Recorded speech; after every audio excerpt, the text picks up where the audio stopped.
recent years, there has been an activist uprising, more noticeably in North London. But why? Considering there are over 610,000 empty homes in England alone, and that's not including commercial buildings, it should be no surprise that the public are taking things into their own hands by squatting. This documentary will show some of the faces behind the occupations. I'm an environmental campaigner, I'm a New Zealander, and that's one of the reasons why I'm so concerned about our neighbours in the South Pacific, the islanders who are losing their homes, losing their future.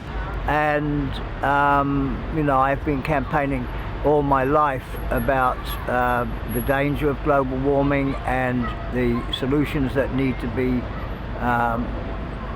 put into place if we're going to save life on Earth from being destroyed in a very short space of time, according to many scientists. The Earth Market, which started here in Barnet, has now become a library and a museum, and everything we have has been given free to the public, who are welcome to come and take whatever they like. It's setting an example of the way forward, of sharing second-hand goods instead of dumping them in landfill.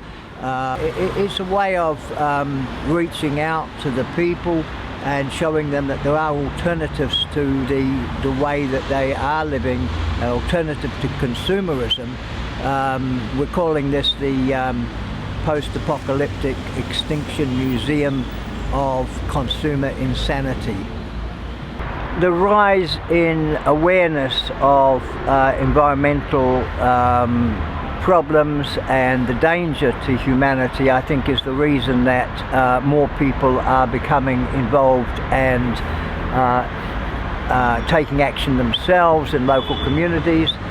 This is something that the eco-warriors have been encouraging, and I think across the world the environmental movement is picking up steam. There are more and more people taking action, and this summer we are planning massive protests and demonstrations everywhere in every country.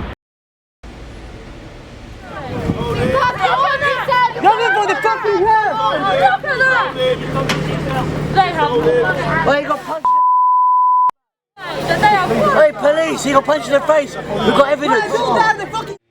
I'm choosing this venue because my mom lives in Dawes Valley, has lived here for a while.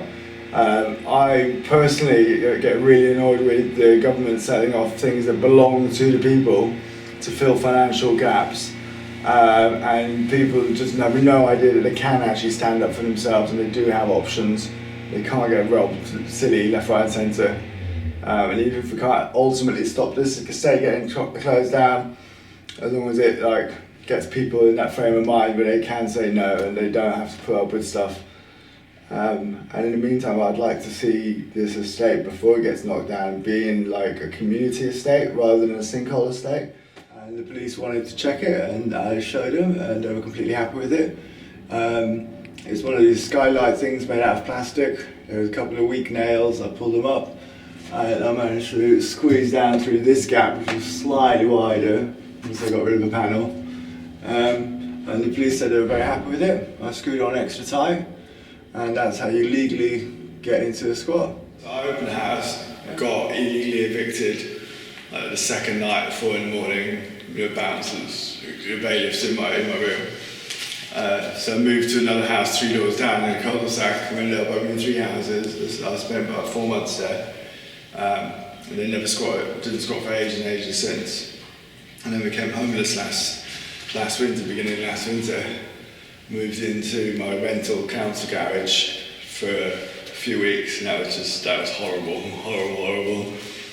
And then moved into the factory, and then just as the weather got good, end of February, kind of beginning of March, the Sweet Sway crowd got quite good, because it was the mothers protest before that.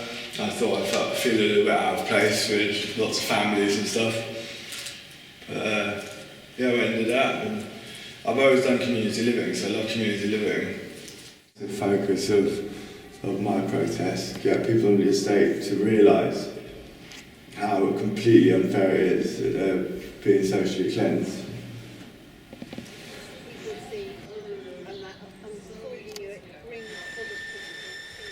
This project is called The Hive in Dalston, and it's kind of an experiment how to occupy buildings for community center purposes. I almost said legally. We're always legal when you occupy, that's still way within the law. But tonight, being the Evolution Cabaret, is a celebration of like minds who are trying to find solutions to the crisis on the planet of pollution and climate control and all the other sort of elements that mount up to a cry from the earth for help. Gonna take you down, gonna take your man for man, gonna take you town by town. Yes, Tony, there's gonna be nowhere left to run when the time comes to pay the price for the things you done, and I still can't go. For you it goes the same, can't get away by resigning, we already know your name. Just doing your job, that's what you say. Playing Russian roulette with people's lives. It's the community now.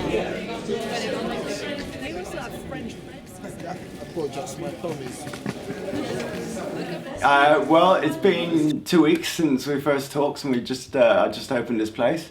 I've been scoping it, seeing how it goes, and today is a big open day. So we've set up the cafe, the free shop, the library, all stuff to kind of make it open to all different aspects of the community.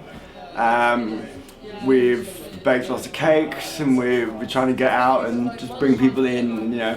We've got all the shutters open, and it's looking really good. We've had people that used to work at the community centre say that it actually looks better and more lively than it did when it was a community centre. People in North London are squatting, because it's happening more in North London, where in Barnet they're selling off estates to redevelopment projects.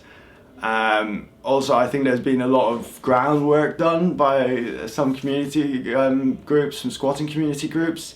I think there was a lot of really positive media attention from Free and Barnet Library that was reopened, and through a direct action it was reopened. It's very rare that you see that sort of situation where the council have to completely back down, and it really inspired locals, so it made it a lot easier for groups like me to be able to set things up and get the response we want from the locals, rather than the locals feeling all kind of intimidated and that we're kind of a fringe movement. They kind of relate a lot better now.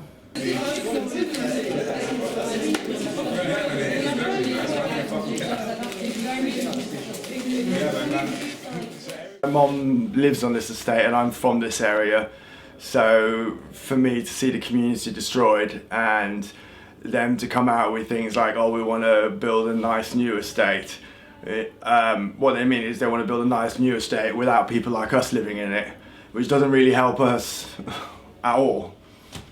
Helps the rich fat cats at the top of the hill.